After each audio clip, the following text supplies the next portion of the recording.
All right, now that we have the C notches in and mocked up, next step is I'm going to cut off these brackets, shock mount brackets, and the spring mount brackets off the axle so I can get this in place and mocked up.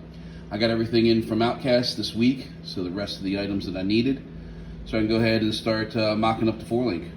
So first things first, get this off. I'll get the wheels and tires off and get this up on jack stands, and then start to set up the brackets for the four-link.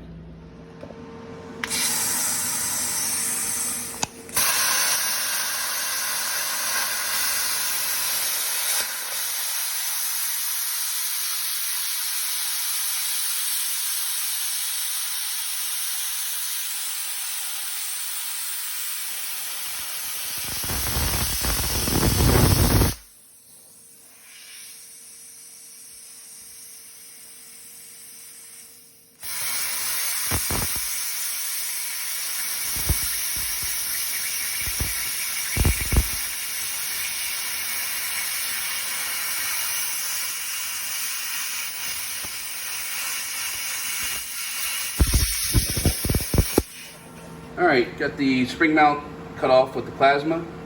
I also got the shock mount, which is down here. It's underneath, so I'm gonna film it. It's right there. So looks pretty clean. I'm gonna go ahead and get that ground off with a 4.5 inch grinder and just dress it up a little bit and work on the other side. So nice and quick. It's real nice using the plasma on this stuff. So I got this little Victor Thermodynamics, kind of a cheapy model, but it does the trick. I had some hypotherms in a Miller in the past, and this thing works great. We're just a little home unit, so real nice for doing this kind of work, especially on curved surfaces where it's tough to use a angle grinder. So I'm just gonna get it cleaned up and move on. All right, we got the axle all cleaned up. It actually took a lot longer than I expected.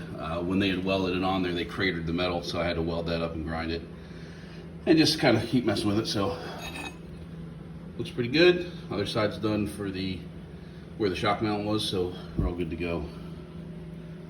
So that's the only one. I'll use these to practice doing all the welding. All right, do the other side, and then we can get going on the four-link.